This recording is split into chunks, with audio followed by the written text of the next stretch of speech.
يا أيها الناس اعبدوا ربكم الذي خلقكم والذين من قبلكم لعلكم تتقون.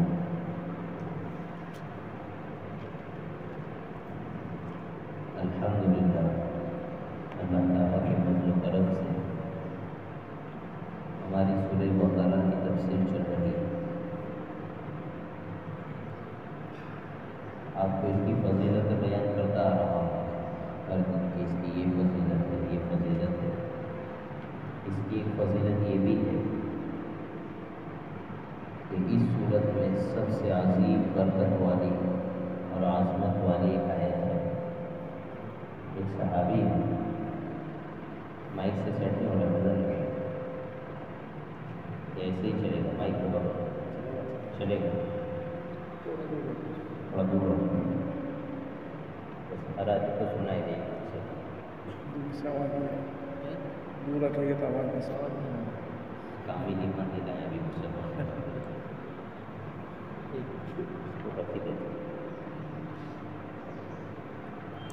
بہت قریب ہو جاتا ہے صحابہ کے بہت۔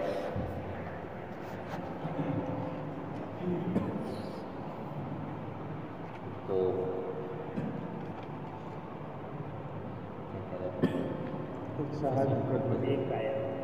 ایک صحابی ہے اور وہ پڑھے لکھے صاحب کیسے بھائی صاحب، ان سے ایک مرتبہ حضور اکرم صلی اللہ علیہ وسلم نے پوچھا تھا، بتاؤ قرآن کریم میں سب سے بڑی آیت کون سی ہے؟ میں نے کہا اللہ لا الہ الا هو الحی القیوم، یعنی آیت الکرسی۔ حضور اکرم صلی اللہ علیہ وسلم شاباشی دیتے ہیں، شاباشی دیتے ہوئے کہا کہ آپ کو آپ کا علم مبارک ہے۔ تو یہ آیت ہے، جو آدمی ہر نماز کے بعد اس آیت کو پڑھتا ہے، اس کی اور جنت کے درمیان صرف اس کی موت جو ہے یہ آڑ بنی ہوئی، مرتے ہی جنت پہنچے گا انشاءاللہ۔ تو کرنے کی چیز ہے، ہر نماز کے بعد کیا پڑھنی چاہیے؟ آیت الکرسی پڑھنی چاہیے، آدمی کی جو ہے جنت میں پہنچنے کی ٹکٹ ہے۔ دوسری اس کی ایک فضیلت ہے، وہ یہ ہے کہ اس کی آخر کی جو دو آیتیں ہیں، للہ ما فی السماوات والا رکوع ہے کہ آخر کی، یہ دو آیتیں ایسی ہیں کہ آدمی کو ہر چیز سے کفایت کرنے والی ہے۔ اسی نے پوچھا علماء سے کہ ہر چیز سے کفایت کرنے کا مطلب کیا ہے؟ تو کہا کہ رات کو پڑھ کر سوئے گا تو صبح ہونے تک کوئی تکلیف دینے والی چیز اس کو تکلیف نہیں دے سکتی، کوئی غمناک واقعہ پیش نہیں آ سکتا۔ اس مرتبہ ہوتا ہے کہ رات کو سو گیا، نوجوان بیٹی ہے گھر میں، صبح پتہ لگا بھاگ گئی، آدمی کی عزت کے کچرے نکل جاتے ہیں، یا کوئی اور مسئلہ ہو گیا۔ دوسرا یہ کہ بعضوں نے یہ کہا کہ رات بھر نماز پڑھنے کا بھی ثواب ملے گا۔ تو کتنے چھوٹے چھوٹے اعمال ہیں، اس کے اوپر ہم بہت بڑی بڑی جنت کما سکتے ہیں۔ تو ایسی فضیلتیں معلوم کر کے آدمی کو، آج کی جو لائف کا دھوکہ ہے نا، بہت بزی ہے، تو کم از کم اتنا جو ایزی ہے وہ تو کر لے آدمی، بزی ہے تو کیا ہوگا۔ تو جو ایزی اعمال ہے، چھوٹے چھوٹے اعمال ہے، آدمی اس کو کرے۔ ہماری بات چل رہی تھی کہ اللہ تعالیٰ نے سورہ بقرہ میں 3 کیٹیگری کے لوگ بیان کیے۔ ایک ہے ایمان والے، ان کی عادات صفات اللہ نے بیان کی، پہچان بیان کی کہ یہ ہے وہ ہے۔ دوسرے ہیں کافر، اور تیسرے ہیں منافقین، اور سب کا رزلٹ بھی اللہ نے قرآن میں بیان کر دیا کہ ان کے ساتھ ہونے والا کیا ہے۔ ایمان والوں کا کیا ہوگا؟ اللہ نے کہا وَأُولَٰئِکَ هُمُ الْمُفْلِحُونَ، یہ لوگ کامیاب ہو جائیں گے۔ کہاں پر؟ دنیا میں۔ اللہ کہتے ہیں دنیا میں بھی اور آخرت میں بھی۔ دنیا میں بھائی کامیابی یہ ہے کہ آدمی جو جیتا ہے نا، ہمارے پاس جو سورسز ہیں، جینے کے جو وسائل ہیں، ان سب کا مقصد ہے آدمی سکون کے ساتھ جیے۔ کس کے ساتھ؟ سکون کے ساتھ۔ اور سکون والی زندگی دین والی زندگی۔ کون سے والی؟ دین والی زندگی، یہ سکون والی زندگی۔ اس کے علاوہ جتنی بھاگ دوڑ ہے کہ آدمی دنیا کو آگے رکھ کے بھاگتا رہتا ہے، یہ ایک ایسا سایہ ہے جو کبھی دنیا میں ہاتھ میں آنے والا، سائے کے پیچھے بھاگنا شروع کرے گا آدمی، سائے کہے گا آ جاؤ اور بھگاتا رہے گا۔ تو جو لوگ دنیا کو مقصد بنا کر دوڑتے رہتے ہیں، ان کو کبھی چین نصیب نہیں ہوتا۔ اس لیے کہ حضور نے فرمایا ہے کہ آدمی کی جو مال کی اور دنیا کی جو محبت ہے نا، اس کو تو قبر کی مٹی بھر سکتی ہے، اور کوئی چیز دنیا کی نہیں بھر سکتی۔ دین کو آدمی بنیاد بنائے، کس کو؟ میرے ہاتھ میں دین آ جائے اور دنیا میری ضرورت ہے، کیا ہے ضرورت، اس کے مطابق چلے گا، ضرورت پوری شان سے سو جائے گا، کوئی مسئلہ نہیں ہے، کوئی ٹینشن، کوئی غم، کچھ بھی نہیں۔ اور آخرت تو ہے ہی کامیابی کی چیز جو ایمان والوں کو ملنے والی ہے۔ کافروں کا کیا ہوگا؟ اللہ کہہ رہے ہیں وَلَهُمْ عَذَابٌ عَظِيمٌ، بہت بڑا عذاب تیار کر کے رکھا ہے، اور اس عذاب کو اللہ نے قرآن کریم میں کھول کھول کر سنایا ہے کہ کتنا بڑا عذاب ہے۔ بار بار جہنم کی آیتیں آئیں گی، بتایا جائے گا دیکھو یہ عذاب ہے، پھر کافروں کو دیا جائے گا، کس کو؟ تو اللہ تعالیٰ نے ہمیں ایمان دیا، یہ شکر کرنے کی چیز ہے، کہے گی شکر کہ اللہ کا فضل ہے کہ اللہ نے ہمیں کیا دیا؟ ایمان دیا، ورنہ اس بڑے عذاب سے ہم بچنے والے نہیں تھے۔ یہ بیس ہے حضور سے محبت کرنے کی، بنیاد ہے کہ حضور سے محبت کرو، اگر وہ نہ آتے ہیں تو ہمیں پتہ نہیں لگتا کہ ایمان کیا ہے اور شرک کیا ہے۔ کیا اس محبت کا تقاضا نہیں ہے کہ ہم اپنی لائف کو سنت والا بنائیں؟ جی بنانا چاہیے۔ وہ ہیرو دنیا کے جنہوں نے ہمیں کچھ نہیں دیا، وہ ہمیں پہچانے کی بھی نہیں، ان سے جا کر ملیں گے، ان کو ہم فالو کرتے ہیں، ان کی لائف اسٹائل کو اپنے اندر پیدا کرتے ہیں، ان کے جیسے کپڑے چاہیے، ان کے جیسی کیپ چاہیے، ہیئر اسٹائل چاہیے، ان کے جیسے بولنے کا انداز چاہیے۔ حالانکہ وہ تو خود اپنے جہنم کا سامان کر رہا ہے، اس نے آپ پر کوئی احسان نہیں کیا سوائے اس کے کہ آپ کو جہنم کی گاڑی میں بٹھایا، لیکن اس کا بھی فالو کرتا ہے۔ اور وہ رسول جو راتوں تک روتا رہا، وہ رسول جس نے کائنات کے افضل ترین انسان ہونے کے باوجود مسلمانوں کے لیے تکلیف اٹھائی، کیا ان کا حق نہیں بنتا ہے؟ اتنی زیادہ قربانیاں دی ہے بھائیوں کہ قرآن نے کہا کہ رسول کا حق تم پر تمہاری جانوں سے زیادہ ہے۔ کس سے زیادہ ہے؟ تمہاری جانوں سے زیادہ ہے، لیکن اس کو ہم اپنی جان نہیں بناتے۔ تو یہ چیز ہے کہ یہ ایمان ہے، اللہ کا فضل ہے، اس کی وجہ سے عذاب عظیم سے بچو، اور یہ ایمان ملنے کا ذریعہ کون ہے؟ رسول ہے، لہٰذا رسول سے محبت کریں، چہرے پر داڑھی سجائیں، آدمی کاروبار کو حلال بنائیں، اپنے کپڑے پہنے تو تخموں کے اوپر جو ہے اپنا کپڑا پہنے۔ حضور اقدس صلی اللہ علیہ وسلم بازاروں میں گالی نہیں بکتے تھے، لوگوں کے بیچ میں گالی نہیں بکتے تھے، لہٰذا گروپوں میں گالی نہ بکیں دوستوں کے اندر، اور اسی طرح بازاروں میں چلیں تو ہارن بجاتے ہوئے شان کے ساتھ جو ہے تکبر کے ساتھ نہ چلے، اس طرح حضور نہیں کرتے۔ تیسری کیٹیگری کے لوگ تھے منافق۔ منافق کے بارے میں اللہ نے کہا وَلَهُمْ عَذَابٌ عَلِيمٌ، ان کا عذاب عظیم تو ہوگا ہی، ساتھ میں علیم بھی، خوب دردناک ہوگا۔ یہ دوہرے کافر، ڈبل، کیسے؟ ڈبل انجن کا انہوں نے جو ہے کفر اختیار کر رکھا ہے۔ وہ تو کھلا ہوا دشمن ہے، سانپ سے تو ہر آدمی بچے گا نا بھائی، کس سے؟ سانپ سے تو ہر آدمی بچے گا، لہٰذا وہ تو مرد کا بچہ ہے ایک درجے میں کہ جس نے کہا میں نہیں مانتا، تو آدمی دیکھے گا کہ چلے اپنے مخالف ہے، لیکن وہ جو پہلو میں بیٹھا کرا میں مانتا ہوں اور کام الٹے کر رہا ہے ہمارے ساتھ، اس سے نقصان پہنچنے کا زیادہ امکان ہے۔ اللہ نے کہا ہم ان کو ڈبل سزا دیں گے، کیسی دیں گے؟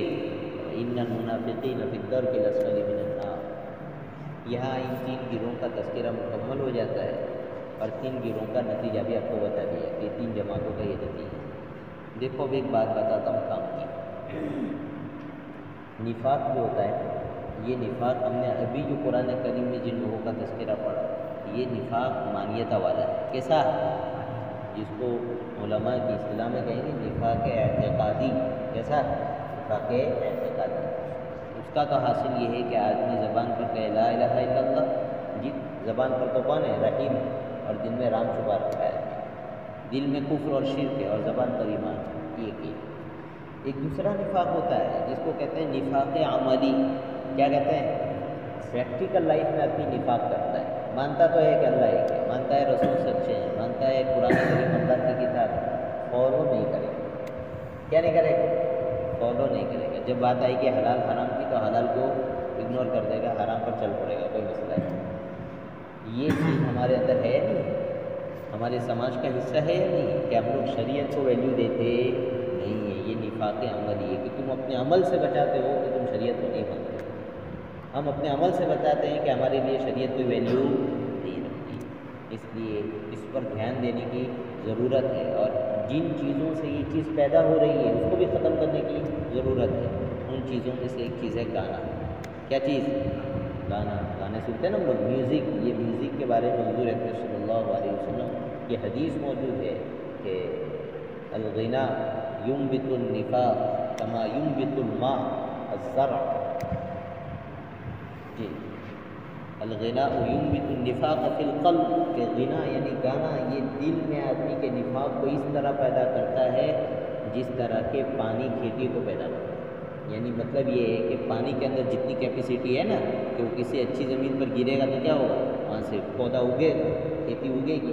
اسی طرح گانے کے اندر اتنی طاقت ہے کہ وہ جو آدمی سنتا ہے میوزک اس کے دل سے ایمان چلا جاتا ہے، بستر پوٹلا پاتا ہے. اب جب ایمان چلا گیا تو عمل کی توفیق ہوگی.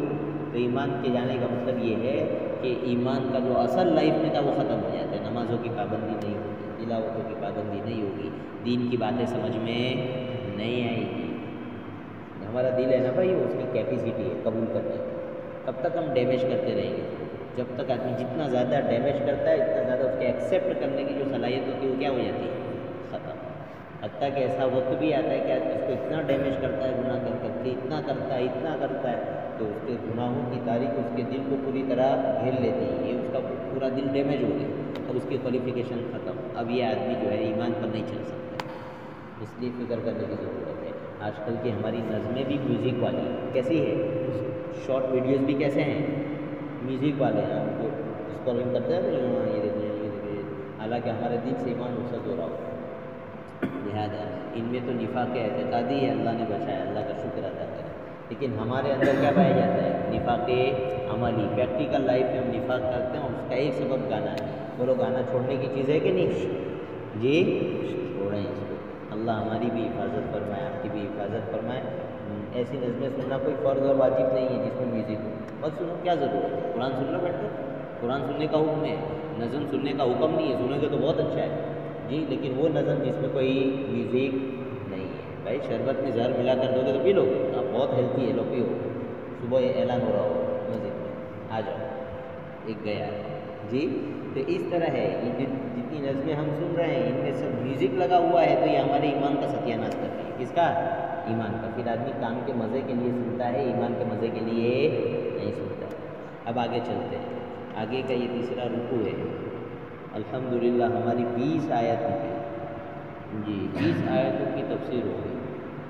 آگے کا جو رکوع ہے، پہلے تو ایسے ہی سو جاتا ہے، یوں چلے گی. یوں چلنے کا مطلب کہتا ہے السلام علیکم، کیسے السلام علیکم، السلام علیکم. اس کو کہتے ہیں بالکل شارٹ بتانا کہ بھائی اس رکوع میں 3 باتیں چلو. لیکن ہم کو کہاں پہنچنا ہے، وہ بھی فائدہ ہوگا نہیں. تو ہم نے کہا السلام علیکم نہیں کہتے، وہاں نہ تھا. تو ہر بات کو اب کھول کر بیان کر رہا ہوں. اس لیے اب آپ کہیں گے پہلے وعدہ کیا تھا، بہت دھیرے دھیرے چل رہی گاڑی. فائدہ ہے ہمارا، کیا ہے، ہم یہاں کوئی کورس پورا کرنے کے لیے ان کو کوئی سلیبر نہیں دیا کسی نے کبھی پورا کر کے دو جی. اس کی وجہ سے ہی چلے. اللہ تعالیٰ جو ہے اس تیسرے رکوع میں اب 3 گروہ گئے نا اوپر والے، سب کو مخاطب کر کے ایک بات کہتے ہیں، میری عبادت کرو. کیا کرو؟ یا ایھا الناس. قرآن کا یہ انداز عام ہوتا ہے. کیسا ہوتا ہے؟ سب لوگ آ جاتے ہیں اس میں. جب ناس کہہ کر ایسے پکارتا ہے تو عام مطلب قرآن کریم کافروں کو بلاتا ہے. کس کو؟ مشرکوں کو، جو اللہ کے سسٹم کو نہیں مانتے. لیکن مفتی شفیع صاحب رحمۃ اللہ علیہ نے لکھا ہے کہ تینوں گروہ کو اللہ کہہ رہے ہیں یا ایھا الناس. اے لوگوں، کیا ہوا؟ اللہ کہہ رہے ہیں اعبدوا ربکم، اپنے رب کی کیا کرو؟ عبادت کرو. کون سے والا رب؟ اللہ کہہ رہے ہیں الذی خلقکم والذین من قبلکم لعلکم تتقون. وہ رب جس نے تمہیں بھی پیدا کیا اور تمہارے باپ داداؤں کو بھی پیدا کیا. کس کو؟ تمہیں بھی پیدا کیا تھا اور تمہارے باپ دادا. یعنی تم جو دنیا میں آئے ہو نا، اوپر کا سلسلہ ہم نے ہی چلایا، تبھی تو تم دنیا میں آئے ہو. آدمی کے پاس لے دے کر ہے کیا؟ بوڑی تو ہے. اسی بوڑی کی بیس پر آدمی پوری دنیا کو کیا کرتا ہے؟ انجوائے کرتا ہے. بھائی اگر یہ باڈی نہ ہوتی انجوائے کرتا ہے تو اللہ کہہ رہے ہیں انجوائے کرو، کوئی منع نہیں کرتا، لیکن میرے نام کے ساتھ، میرے سسٹم کے ساتھ، میرے احکام کے ساتھ خوب نفع اٹھاؤ. باقی تمہیں فالو کس کو کرنا چاہیے بتائیے؟ اللہ کہہ رہے ہیں مجھے فالو کرو. کس کو فالو کرو؟ میں جو کہتا ہوں اس کو مانو. بس یہاں دیکھیں اللہ تعالیٰ نے اس آیت میں اپنی عبادت کا حکم دیا ہے اور ساتھ میں دلیل بھی دی ہے کہ میری ہی عبادت کیوں، دوسرے آدمی کی عبادت کیوں نہیں، کسی اور کی عبادت کیوں نہیں. اللہ تعالیٰ یہ کہہ رہے ہیں کہ دیکھو میں تمہارا رب ہوں. کون ہوں؟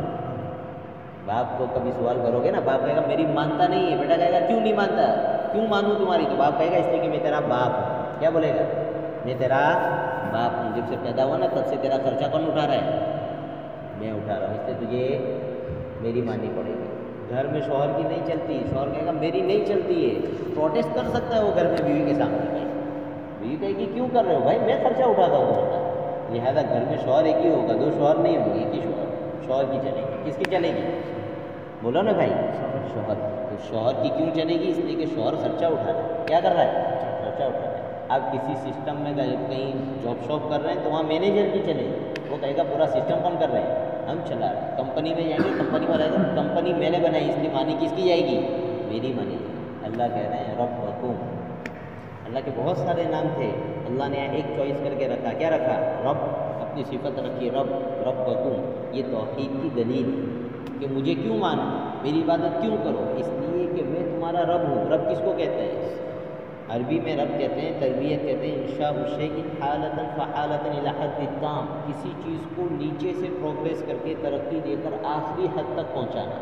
اللہ کہتے ہیں کہ تم اپنے وجود پر ذرا غور کرو. تم بنے ہو منی کے نطفے سے. کسے بنے ہو؟ اور یہ منی کا نطفہ بنا ہے دنیا کی غذا استعمال کر کے. کیا استعمال کر کے؟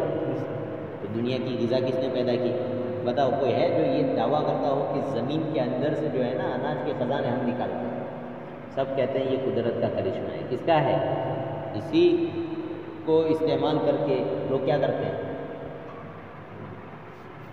اپنا کھانا، اپنی ضرورت پوری کرتے ہیں. اسی سے آدمی کی منی بنتی ہے، اسی منی سے آدمی انسان بنتا ہے. اللہ کہہ رہے ہیں کہ پورا پیچھے جاؤ اور وہاں سے غور کرو تو تم ایک منی کا نطفہ تھے، وہاں سے اوپر تک میں نے تمہیں بنایا. ایک ماں کی پیٹ کی ہر طرح کی گندگیوں کے بیچ میں خوبصورت انسان کس نے بنایا؟ اللہ کہہ رہے ہیں میں نے بنایا. پھر ظلمات ثلاث، اللہ کہہ رہے ہیں 3 اندھیروں میں میں تمہارا دھیان رکھتا تھا اور کوئی نہیں آتا. وہاں نہیں آتی تھی. وہاں کون؟ میں حفاظت کروں. وہاں تمہیں روزی پہنچانے کا سسٹم بھی کس نے رکھا ہے؟ اللہ کہہ رہے میں نے رکھا ہے. پورا سسٹم اللہ نے بیان کیا ہے کہ بھائی تم اس طرح تھے، اس طرح تھے، اس طرح تھے. ابھی کیا کہتے ہیں، ٹیکنالوجی تو اب آئی نا، مگر 1400 سال پہلے بتا چکے ہیں کہ بھائی انسان کتنے مرحلوں سے ہو کر انسان بنتا ہے. کب وہ گوشت کا لوتھڑا بنتا ہے، کب اس کی ہڈی بنتی ہے، کب اس کے اعضاء بنتے ہیں، کب کیا ہوتا ہے. جی اللہ کہہ رہے ہیں کہ پورا کا پورا انسان تو میں نے تمہیں بنایا ہے. اب یہ کیا بات ہوئی کہ پوری کائنات بھی میں نے بنائی اور تمہیں بھی میں نے بنایا، اور اب تم جا کر عبادت کسی اور نہیں کر رہے؟ چلے گا ایسے؟ جی یہ ایسا ہی ہے بھائی. مثال سے سمجھو کہ ہماری مسجد ہے یا یہ کہ مان لو کوئی کمپنی ہے، اب وہاں چلے گئے. اب کمپنی میں ایک ایرا گیرا نتو کھیرا آدمی آ کے کھڑا ہے، وہ کہہ رہا ہے میری مان. اب اس کی مان رہا ہے اور کمپنی کا مالک کہہ رہا ہے کہ بھائی میری مانو، کمپنی میری ہے. تو اب عقل مند آدمی کو کس کی ماننی چاہیے؟ جس نے قربانی دی، جس نے پورا سسٹم بنایا اس کی ماننی چاہیے نا. اب وہ اگر دوسرے آدمی کی مانتا ہے اور یہ کمپنی کا آدمی اس پر ایکشن لیتا ہے تو بتاؤ یہ ظلم ہے؟ جی یہ کوئی ظلم نہیں ہے. اللہ کہہ رہے ہیں کہ کائنات میں نے بنائی ہے، آسمان زمین کا سسٹم میں نے بنایا ہے، تم کو بھی میں نے بنایا ہے. اب تم اگر کسی اور کی عبادت کرو گے تو میں ایکشن لوں گا. اور یہ ایکشن اتنا ڈینجر ہے، اللہ کہہ رہے ہیں میں اس کو کبھی معاف نہیں کروں گا. ان اللہ لا یغفر ان یشرک بہ ویغفر ما دون ذلک لمن یشاء. میں سب گناہ معاف کرنے کا حوصلہ رکھتا ہوں، لیکن میں کبھی اپنے حق کو لوٹنے والے کا حق کبھی معاف نہیں کروں گا جس نے کیا کیا ہے؟ شرک کیا ہے میری ذات کے ساتھ. میں اسے کبھی بھی معاف نہیں کروں گا. یہ چیز ہے. تو اللہ کہہ رہے ہیں کہ ہم نے تمہیں بھی پیدا کیا، تم سے پہلے والوں کو بھی پیدا کیا. الذی جعل لکم الارض فراشا والسماء بناء. اللہ کہہ رہے ہیں میں کون ہوں؟ میری عبادت کیوں کرو؟ تو اللہ کہہ رہے ہیں اس لیے کہ میں نے تمہارے لیے زمین کو فرش بنایا. فرش بنانے کا مطلب یہ کہ زمین کو ہم نے تمہارے لیے رہنے کے لائق بنایا. کیسا؟ رہنے کے لائق. بھائی اب تو سائنس نے ترقی کی یا نہیں کی؟ دیکھ لیا نا کہ خلا میں، اسپیس میں کتنے ایسے پلینٹس موجود ہیں کہ نہیں ہے؟ سب جگہ رہ سکتے ہیں؟ نہیں رہ سکتے. ہر جگہ یہ لوگ ڈھونڈ رہے ہیں کہ ہم رہنے کے لائق کچھ کریں. پانی ڈھونڈتے ہیں جا کر. کیا ڈھونڈتے ہیں؟ اللہ نے قرآن میں 1400 سال پہلے کہا تھا وَجَعَلْنَا مِنَ الْمَاءِ كُلَّ شَيْءٍ حَيٍّ. اور جاندار کو ہم نے پانی سے بنایا. کس سے؟ آج کی سائنس کہتی ہے کہ پانی کے بغیر کوئی جاندار نہیں رہتا. ہر جگہ پانی ڈھونڈ رہا ہے. اللہ کہہ رہے ہیں کہ اتنی بڑی کائنات ہے، الحمدللہ رب العالمین، یہ تمام جہانوں کا پروردگار. وہ اطلاع دے رہا ہے کہ میں نے زمین کو تمہارے لائق بنایا، اس کے علاوہ کسی اور کو لائق ڈھونڈتے پھریں گے لیکن ان کا کام کرنے والا نہیں ہے. اللہ کہہ رہے ہیں زمین کو رہنے کے لائق ہم نے بنایا. اللہ نہ چاہتا تو یہ زمین بھی اس لائق نہ ہوتی کہ انسان یہاں پر بس سکتے. اللہ کہہ رہے ہیں میں نے بنایا اس زمین کو تمہارے رہنے کے لائق. لہٰذا ایسا بنایا کہ اتنی بھی نرم نہیں ہے کہ پاؤں رکھ کر اندر گھس جاؤ، اور اتنی بھی سخت نہیں ہے کہ تم اس کو کھود کر کچھ اپنا کام نکالنا چاہو تو نہ نکال سکو. یہ زمین اللہ کہہ رہے ہیں والسما، اور ساتھ میں ہم نے کیا بنایا؟ آسمان۔ آسمان جو ہے نا قرآن کریم میں آسمان کو کبھی سات آسمان اس کے لیے بھی استعمال ہوتا ہے، اور کبھی اوپر کی ڈائریکشن کے لیے بھی آتا ہے، اوپر کی چیز اس کے لیے بھی کیا ہے؟ آسمان۔ بادلوں کو بھی قرآن کیا کہہ دیتا ہے؟ آسمان۔ اللہ کہہ رہے ہیں والسماء بناء، اور پھر وانزل من السماء ماء، پھر آسمان بنایا اور آسمان سے اللہ کہہ رہے ہیں ہم نے تمہاری لیے پانی نازل کیا۔ کیا نازل کیا؟ بتاؤ۔ اب یہ بادل سے پانی آ رہا ہے، کہاں سے آ رہا ہے؟ بادل سے پانی آ رہا ہے۔ آج ٹیکنالوجی بہت اپڈیٹ ہو گئی ہے، لیکن پھر بھی ابھی اس کی کیپیسٹی بارش کروانے کی بولو نے نہیں ہے، بہت ہو گئی تو بہت زیادہ کچھ کر لیں گے تو کیا کر لیں گے جی؟ انسان بادل نہیں بنا سکتے ہیں نا، جو واٹر پیپر اوپر جاتے ہیں ویپر جی، وہ اس کی ٹھنڈک جو اس کو ملنے والی تھی وہ تھوڑی اوپر جانے کے بعد وہ تھوڑی پہلے پہنچا دیتے ہیں اس کو۔ آج بارش کروا لی، کل کروا لی، لیکن بادل بنا نہیں سکتے۔ بادل تو کون بناتا ہے؟ اللہ بناتا ہے۔ تو آج کی جو ٹیکنالوجی اپڈیٹ ہو گئی ہے تو وہ کچھ اور زیادہ نہیں کر سکتی ہے، وہ صرف یا تو ڈائریکشن تبدیل، لوکیشن تبدیل کر سکتے ہیں، بھائی اس گاؤں میں نہیں ہونے دیں گے ہم لوگ، آئندہ گاؤں میں بادل جائیں گے وہاں جا کر اس کو آئس اتنی دے دیں گے کہ پانی آ جائے نیچے جی، یہ کر سکتے ہیں اور کچھ زیادہ نہیں کر سکتے۔ لیکن کہہ رہے ہیں کہ دیکھو سائنس کا مسئلہ سمجھ لو کہ آج کی سائنس بہت اپڈیٹ ہو گئی تو لوگوں کو بہت زیادہ مسئلہ ہے سمجھنے میں۔ دیکھو بھائی ایک مثال سے سمجھو، لوگ سائنس کو لے کر آتے ہیں قرآن کریم کے پاس، کس کے پاس؟ آج کی دنیا، اور قرآن کریم کو سرٹیفکیٹ دیتے ہیں سائنس سے، کس سے؟ یہ غلط ہے، یہ کیا ہے؟ غلط ہے بھائی۔ قرآن کریم ہے ہدی للمتقین، ہدایت کی کتاب، کس کی کتاب؟ ہدایت کی کتاب۔ لہذا قرآن کریم سائنس کو ٹاپک بنا کر گفتگو تو نہیں کرتا ہے، لیکن اس میں بہت ساری باتیں سائنس کی ہے جو آج کی دنیا میں لوگوں کے کام کی باتیں ہیں۔ سائنس کوئی تحقیق کرے گی اور قرآن کریم کے مطابق ہوگی تو قرآن کریم سرٹیفکیٹ دے گا کہ ہاں تم صحیح کہہ رہے ہو، نہیں سمجھ میں آیا؟ لیکن کسی آدمی کو یہ حق نہیں ہے کہ وہ سائنس کیا لے، قرآن کریم کو سرٹیفکیٹ دے، یہ صحیح ہے۔ سائنس کو کیوں بڑا سرٹیفکیٹ؟ دیکھو آج کی دنیا کا ایک بڑا مسئلہ ہے کہ آپ اللہ کے علم پر اعتماد کرو، کس پر؟ اللہ کے علم پر، اس پر بھروسہ ہی نہیں کرتے، اس کے علم پر بھروسہ نہیں ہے۔ چلو ایک مثال بتاؤ، ایک آدمی ہے خالد صاحب، کون؟ خالد صاحب، یہ عابد صاحب کو بتا رہے ہیں فون کے اندر ایک ایپ لانچ ہوئی ہے، دیکھو یہ کتنی زبردست ہے، یہ ہے، اس کے یہ فیچرز ہے، یہ ہے، یہ فائدے ہیں۔ اب وہ عابد صاحب جو آنکھیں کھول کر دیتے ہیں، اچھا یہ فائدے، اس کو یہ فائدے، وہ فائدے، بہت کچھ اس میں امپریس ہو گیا یہ آدمی، کس سے؟ عابد سے۔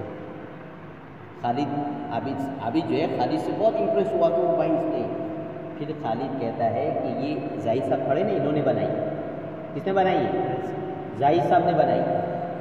چلانے کا طریقہ، اس فیچرز کے فائدے وغیرہ کون بتا رہا ہے؟ خالد بھائی، ایک صاحب بتا رہے ہیں، اور بنانے والا سائڈ میں کھڑا ہے۔ اب بتاؤ کہ وہ عابد کو کس سے امپریس ہونا چاہیے، بنانے والے سے یا بتانے والے سے؟ بولو نا بھائی، بنانے والے سے کہ بتانے والے سے؟ بنانے والے سے۔ آج کی سائنس کا یہ مسئلہ، سائنس کائنات میں کوئی رولز بناتی نہیں ہے، ایکسپلائن کرتی ہے کہ دیکھو یہ سسٹم کام کرتا ہے، اس میں یہ قانون چل رہا ہے، اس میں یہ قانون چل رہا ہے، اس میں یہ قانون چل رہا ہے، لیکن اس قانون کو بنایا کس نے؟ بولو، اللہ نے بنایا، تو اس کو نہیں مانا، اس سے امپریس کیوں ہو؟ سائنٹسٹ نے کہا یہ بات کہی، اس کو فالو کریں، کہ کتنی بے عقلی کی بات ہے جی۔ اس لیے اللہ تعالیٰ نے ہر جگہ اپنی جو صفت بتائی ہے وہ ہے خلق۔ کیا بتائیے؟ خلق کا مطلب یہ ہوتا ہے کہ بغیر کسی مٹیریل کے کوئی چیز پیدا کر دینا، اس کو کہتے ہیں کیا؟ خلق۔ کسی کے نانی اماں کی ہمت نہیں ہے کہ ایسی چیز پیدا کر، سائنس جتنی بھی چیز کرے گی سب چیزیں مکس کر کے کیا کر گی، یہاں سے یہ لے گی، یہاں سے یہ لے گی، اور سائنس جو کچھ کرتی ہے وہ خلق نہیں ہے، وہ صنعت ہے۔ کیا ہے؟ صنعت۔ وہ کباڑ بنانے والوں کو دیکھا، کوئی یہاں کا لکڑا وہاں کا لکڑا لا کر کباڑ بنائیں گے، لیکن سب چیزیں کہاں کی استعمال کر رہے ہیں؟ اللہ کی پیدا کی ہوئی استعمال کر رہے ہیں۔ اسی طرح سائنس اللہ کے بنائے اصول کو استعمال کر رہی ہے، وہ اصول کو بنا نہیں ہے۔ زمین کی گریوٹی سائنس نے پیدا نہیں کی ہے، کس نے پیدا کی؟ اللہ نے پیدا کی۔ ڈینسٹی کا جو اصول ہے، دریا میں جو چیز تیرے گی تو کون تیرے گی، کون نہیں تیرے گی، یہ سائنس نے نہیں بنایا، یہ کس نے بنایا؟ اللہ نے بنایا۔ اس سے فائدہ اٹھا کر یہ لوگ دوسری جگہ جو ہے کچھ بھی کام کر رہے ہیں جی، یہ چیز ہے۔ تو بنانے والا الگ ہوتا ہے، بتانے والا الگ ہوتا ہے۔ آج کی دنیا کا مسئلہ یہ ہے کہ بنانے والے کو بڑا بنانا چاہیے تھا، ان لوگوں نے بتانے والے کو کیا کر دیا؟ بڑا بنا دیا عجیب یہ ہے، اور کیا کہیں اس پر۔ تو بہرحال آج کی سائنس بہت ترقی کر گئی کہ بادلوں کو وہ قابو کر سکتی ہے وغیرہ، اور آگے جا کر بھائی دجال آئے گا نا، کون؟ دجال، تو بھائی وہاں تو مسئلہ اور ٹیڑھا ہو جائے گا۔ یہاں تو آج کا امت کا مسئلہ کیسا ہے، جہاں کوئی پیر صاحب یوں کر کے پھونک مار دی تو اس کے سامنے سجدہ کر دیتے ہیں۔ دجال کے سامنے کیا کرو گے؟ جس کو اللہ اتنا پاور دے گا وہ بارش روک بھی سکے گا اور بارش کر بھی سکے گا ٹیکنالوجی کے ذریعے۔ کس کے ذریعے؟ اتنا اپڈیٹ ہوگا، دنیا اتنی اپڈیٹ اس کے سامنے نہیں ہوگی، لوگ سمجھیں گے یہ اللہ آ گیا۔ کون آ گیا؟ اور کہے گا لوگوں کو میں خدا ہوں۔ تو سمجھو یہ زمین کے خزانے، اس کے اوپر بھی کنٹرول کس کا ہوگا؟ دجال کا ہوگا۔ تو وہاں کیا کرو گے؟ اس لیے کہ اللہ تعارف انہیں چیزوں کے ذریعے اپنا کروا رہا ہے کہ میں آسمان سے بارش برسا رہا ہوں، میں زمین سے رزق کے خزانے نکال رہا ہوں، میں تمہیں موت دیتا ہوں، میں تمہیں زندگی دیتا ہوں۔ دجال بھی بہت ایسے کام کرے گا بھائی۔ اس لیے نا خیریت اس میں کہ قرآن کے قریب آ جاؤ۔ کس کے قریب آ جاؤ؟ سنو علماء کرام، صحیح علماء کرام سے قرآن کو سنو، تو شریعت کا صحیح مطلب جب پتہ رہے گا، دنیا کا کوئی انسان ہمیں معمول بنا سکتا نہیں ہے۔ اللہ تعالیٰ کہہ رہے ہیں کہ دیکھو بندو میری عبادت کرو، اور اس کی وجہ یہ ہے کہ تمہاری دو چیزیں، ایک کہ تمہارا جسم اور ایک کہ تمہاری روح، اور دونوں کی ضرورتیں پوری کرنے کا سسٹم کس نے بنا رکھا ہے؟ میں نے۔ جسم کیسے پوری ہوگی اس کی ضرورت کا؟ زمین سے ہوگی۔ زمین کس نے بنائی؟ اللہ نے۔ آسمان کس نے بنایا؟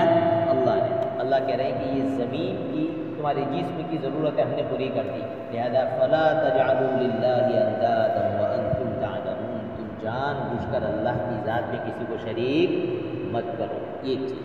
دوسری چیز ہے تمہاری روح، اور تمہاری روح کی ضرورت ہم کیسے پوری کریں گے؟ شانتی ملتی ہے نا روح کو، شانتی۔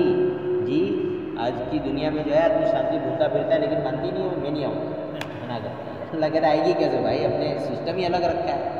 اللہ بذکر اللہ تطمئن القلوب، ہم نے تو اپنے ذکر میں شانتی رکھی ہے، اس لیے آتے نہیں، اور دوسری جگہ سے لینے جاتے ہو تو مانتی نہیں، اس لیے کہ ہم نے اس کو منع کر رکھا ہے جانے کا نہیں۔ اس لیے بھائیو اللہ تعالیٰ کے کہہ رہے ہیں تمہاری روح کی شانتی کا سامان ہم نے کہیں اور پیدا کر کے رکھا ہے، وہ ہے قرآن کریم۔ کیا ہے؟ تو اللہ کہہ رہے ہیں کہ دیکھو بندو تمہارے پاس دو چیزیں، ایک ہے تمہارا جسم اور ایک ہے تمہاری روح۔ جسم جو ہے اس کی ضرورت پوری کرنے کا بھی انتظام ہم نے کیا، زمین بنا دی، آسمان بنا دیا، تمہاری ضرورتیں پوری ہوتی رہیں گی۔ دنیا میں کوئی ایسی مخلوق نہیں موجود ہے جو یہ دعویٰ کرے کہ آسمان ہم نے بنایا، کوئی ایسا موجود نہیں ہے جو یہ دعویٰ کرے کہ زمین ہم نے بنائی۔ اللہ کہہ رہے ہیں میں نے بنائی، میری عبادت۔ اور رہی تمہاری روح کی ضرورت تو اللہ کہہ رہے ہیں میں قرآن کریم سے پوری کروں گا، لہذا قرآن کریم یہ تمہاری روح کی ضرورت ہے، لہذا قرآن کریم کو پڑھو گے اور قرآن کریم کو سمجھو گے اور اس کی تعلیمات کو فالو کرو گے، یہ تیسرا اسٹیپ، تو تمہیں شانتی مل جائے گی۔ کیا مل جائے گی؟ اور تمہاری روح کی جتنی ضرورتیں پوری ہو جائے گی۔ دیکھو وہ جنید جمشید والا واقعہ پھر یاد کرو، میں نے اس سے پہلے سنایا تھا، مولانا طارق جمیل صاحب کے پاس گئے تھے جی، اسی لائف اسٹائل میں جب وہ گانے گاتے تھے وغیرہ، اسی زمانے میں گئے تھے ملنے کے لیے۔ انہوں نے جاتے ہی ملاقات ہوئی، وہ اپنے اجتماع کے موقع پر تنائم، تو انہوں نے جا کر کہا کہ یہ یوٹیوب پر ان کی کلپ موجود ہے ان کا واقعہ، تو انہوں نے جا کر کہا کہ مولانا مجھے ایک سوال ہے۔ کہا کیا؟ تو کہا کہ ہمارے پاکستان کا کوئی نوجوان عیش کی جتنی چیزیں سوچ سکتا ہے نا وہ سب کچھ مجھے حاصل، شہرت، مال، دولت، لڑکیاں وڑکیاں سب کچھ میرے پاس ہے، لیکن میں اندر سے بہت پریشان ہوں، بہت پریشان ہے، میں بیان نہیں کر سکتا۔ اس وقت مولانا طارق جمیل صاحب نے انہیں یہی جواب دیا کہ بھائی مسئلہ یہ ہے تیرا کہ دو چیزیں اللہ نے تیرے اندر رکھی ہے، ایک جسم ہے اور ایک روح ہے۔ تیرے پاس جسم کی ضرورت پوری کرنے کے لیے ہر چیز ہے، لیکن روح کی ضرورت پوری کرنے کے لیے کوئی چیز تیرے پاس نہیں ہے، اس لیے روح بہت پریشان ہے، بہت بے قرار ہے۔ اب اس کو کیا کرو؟ شریعت کی تعلیم دو، یہاں اس کی غذا موجود ہے، اللہ کو یاد کرو، نمازیں قائم کرو تو تمہیں شانتی مل جائے گی۔ اور اس بندے نے اس راستے کو اختیار کیا، پھر ہزاروں روپئے اور لاکھوں روپئے کی کیا آئی؟ بولیے نا آفر آئی، لیکن کبھی اس کا سودا نہیں کیا۔ یہ چیز تو بھائی ہمارے اندر اللہ نے اس سے کیا چیز رکھی ہے؟ روح رکھی ہے، ہم لوگ اس کو غذا نہیں دیتے۔ دیکھو ہم لوگ کیا سمجھتے ہیں، کچھ فرق نہیں پڑتا، بہت فرق پڑتا ہے۔ آج کی لائف کا یہ حصہ نہیں ہے کہ آدمی تھوڑی دیر بھی خالی نہیں بیٹھ پاتا، ذرا دیکھیں فون کھول لے کر بیٹھ جائے گا، اگر خالی بیٹھے گا، لائٹ چلی گئی مارکیٹ میں اگر 6 گھنٹے کے لیے، تو آدمی سر گزرتا ہے، یار دماغ خراب ہو گیا، کرتا ہے کہ نہیں کرتا ہے؟ رات کو آتا ہے تھکا ہوا ہے، تو کیا وجہ ہے کہ آدمی اوپر اوپر بیٹھا ہوا ہے؟ کیا وجہ ہے کہ وہ کہیں اور جا کر بیٹھا ہوا ہے، تنہائی میں بیٹھا ہوا ہے، بہت پریشان۔ اللہ والے کبھی ایسے نہیں ہوتے، اللہ والے کبھی ایسے نہیں ہوتے بھائی، تم اللہ والوں کے دل کا سکون دیکھو تو پاگل ہو جاؤ گے. بلکہ اللہ والوں نے یہ کہا ہے کہ دنیا کو پتہ لگ جائے نا کہ یہاں کیا سکون ہے تو یہ دل کو چیریں گے ہمارے ظلم کر کہ لاؤ ہمیں دے دو. یہ چیز اللہ کے ذکر میں وہ شانتی وہ مزہ ہے، بس کرنا پڑتا ہے. کیا کرنا پڑتا ہے؟ اللہ کو بیٹھ کر تنہائی میں یاد کرو. پھر آدمی پونے ڈھونڈتا رہتا ہے کہ تم یہ تنہائی میں نا میں اللہ کو یاد کروں. اپنوں سے بھی بات کرنے کا جی آدمی کا کرتا نہیں ہے. ہمارا مسئلہ یہ ہے کہ ہم لوگ جاب شاپ سے تھک کر آتے ہیں لیکن دل اتنا گندا کر کے رکھا ہوتا ہے، اسے کبھی سکون نہیں ملتا. خوب بریانی کھا کے ڈکارے لیتا پھرے گا لیکن سکون نام کی چیز اس کو ملنے والی. ارے بھائی مارکیٹ کی جو سچائی ہو میں بتا رہا ہوں ہے کہ نہیں صحیح. نیند نہیں آ رہی بیچارہ پڑا ہوا ہے اور اللہ والوں کو دیکھو یوں سوئے نیند آ گئی، نیند انتظار پہ کھڑی رہتی کہ بھائی تو سو میں آ جاؤں تیرے پاس. اللہ والوں کا یہی معاملہ رہتا ہے. تو بھائیو ہمارے پاس جسم ہے، اللہ کہہ رہے ہیں اس کی ضرورت بھی میں نے پوری کی زمین آسمان پیدا کر کے. اور ہمارے پاس روح ہے، اللہ کہہ رہے ہیں اس کی ضرورت بھی میں نے پوری کی ہے میرا قرآن بھیج کر. اس کو فالو کرو، اس کو مانو، اس کو سنو تو تمہیں سکون مل جائے. لیکن اللہ اس قرآن کا تذکرہ عجیب انداز میں کر رہا ہے. ڈائریکٹ نہیں کر رہا میں نے قرآن دیا تھا، بلکہ یہ جو یہودی ہے نا یہ قرآن کو مانتے نہیں تھے. بلکہ کیا کہتے تھے؟ یہ کہتے تھے حضور اکرم صلی اللہ علیہ وسلم سے کہ تم جو ہمیں قرآن سناتے ہو نا یہ قرآن تو تمہیں کوئی اور عربی بھی نہیں اجمی آدمی سکھاتا ہے. کون سناتا ہے؟ اجمی، یعنی عربی قوم کا آدمی بھی نہیں، دوسری نیشن کا آدمی تمہیں سکھاتا پھر تم ہمیں سنا دیتے ہو. قرآن کریم نے کہا کہ بھائی تھوڑا مذاق بھی تو تھوڑا اچھے انداز میں کیجیے. جی 14 پارے میں آیت کیا ہے نساء میں؟ یہ ابھی ذہن میں نہیں آ رہی آیت. تو اللہ نے کہا کہ بھائی وہ اجمی ہے، یعنی اس کی زبان عربی نہیں ہے. یہ عربی کو ہائی لیول کی ہے، تمہاری نانی بھی ایسی عربی نہیں بول سکتی. پھر قرآن کریم نے کہا چلو ٹھیک ہے، ایک بات تو طے ہو گئی کہ تم کہتے ہو کہ یہ انسان کا کلام ہے اور تم یہ بھی کہتے ہو کہ ہم بھی تو انسان کے بچے ہیں اور یہ بھی کہتے ہو کہ عربی خود سے زیادہ ہائی لیول کی کوئی بول نہیں سکتا ہے. تو اللہ نے کہا بہت آسان، یہی میدان یہی جوہر دکھا دو، آ جاؤ. چلو تم ایسی ایک چھوٹی سی صورت لے آؤ. یہ چیلنج اللہ تعالیٰ نے مکہ کے کافروں کو بھی کیا ہے اور یہود مدینہ کے جو یہودی تھے ان کو بھی کیا ہے. مکہ کے کافروں کو پہلے کہا تھا 10 صورتیں لاؤ. کتنی لاؤ؟ اس لیے کہ حضور اکرم صلی اللہ علیہ وسلم کو کہتے تھے یہ جادوگر کیا ہے.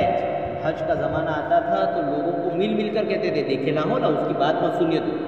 تو ہوا کیا؟ بولے ہوا وہ بعد میں، اگر تم نے سن لیا تو سب کچھ ہو جائے. تو بات مت سنو. کتنے لوگ تو ایسے ہی مان لائے کہ آپ منع کیوں کر رہے بھائی یہ آدمی. لوگ جا کر سنتے تھے میں بتاؤ کیا کہنا چاہ رہا ہے تو سنتے تھے دل پر لگ جاتے تھے مسلمان ہو جاتے تھے. تو یہ کہتے تھے یہ جادوگر ہے. کیا کہتے تھے؟ جادو. اور کبھی کہتے تھے یہ شاعر ہے، کبھی کہتے تھے کہ ان کے پاس شیطان آتے ہیں. نعوذ باللہ کیسی کیسی باتیں یہ لوگ حضور کو پتہ نہیں دل پر کتنی تکلیف ہوتی ہوگی حضور کو. عجیب و غریب باتیں کہتے ہیں. تو اللہ تعالیٰ نے کہا کہ چلو تم کہتے ہو کہ انسان کا کلام ہم نے مان لیا، اب تم ایسا کرو کہ تم بھی لے آؤ.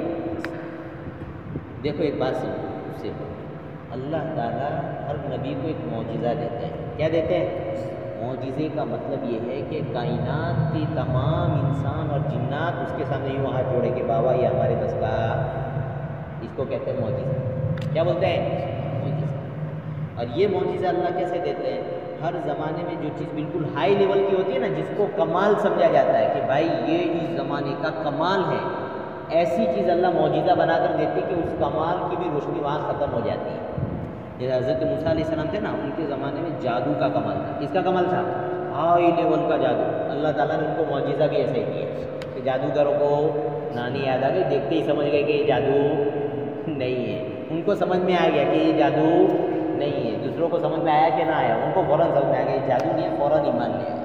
حضرت عیسیٰ علیہ السلام دنیا میں آئے، ان کے زمانے میں نا طب یہ جو یونانی دوائیاں ہوتی ہیں نا اس کا بہت اتنا ہائی لیول کا وہ تھا کہ کوڑ کی بیماریاں بھی لوگ اچھی کر دیتے تھے اس زمانے میں، اتنے پرانے زمانے میں. حضرت عیسیٰ علیہ السلام کو اللہ نے معجزہ بھی ایسا دیا، یوں ہاتھ پھرتے تھے کسی پر اس کی بیماری غائب کر لو، ایک طرح کر کے دکھا دو. لوگ نہیں کر پاتے.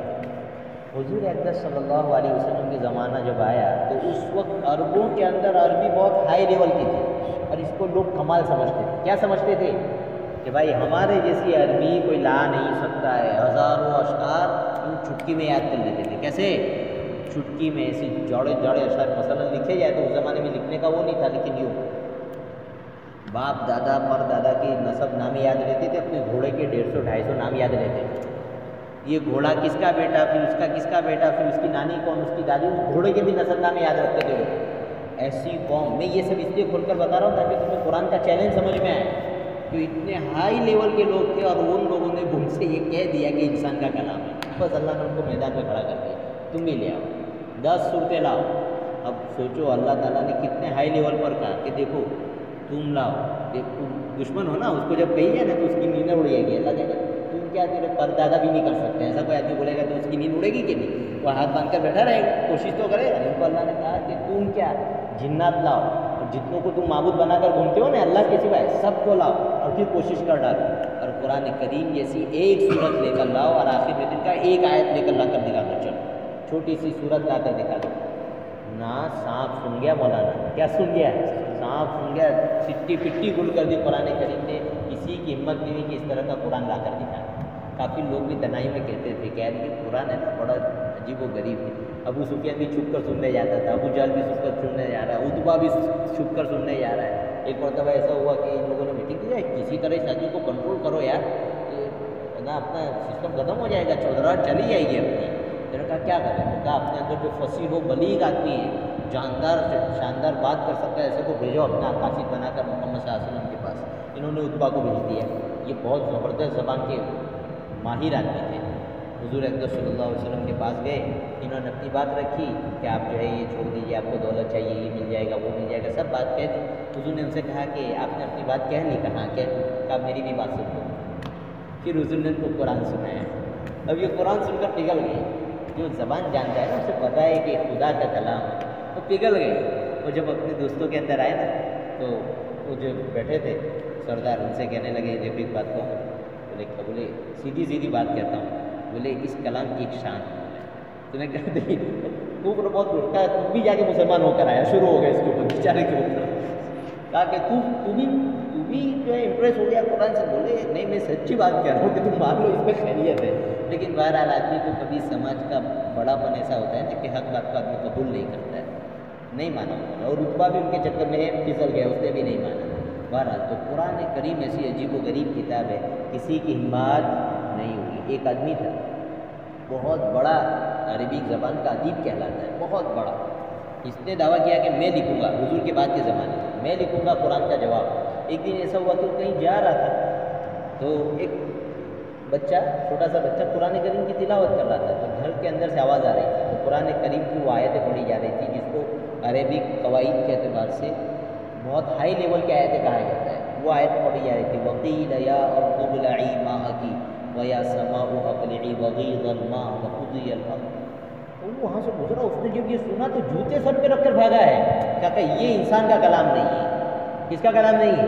انسان کا کلام نہیں ہے. ایک مکہ کے زمانے کا یہ کافر، اس نے سورہ کوثر قرآن کریم کی کعبۃ اللہ پر لکھی ہوئی دیکھی، اس نے پڑھی. اس نے کہا لیس ھذا من طاقت البشر. میں کہہ رہا ہوں نا، اس نے کہا کہ یہ انسان کے بس کی بات نہیں ہے، یہ کلام انسان نہیں کر سکتا ہے.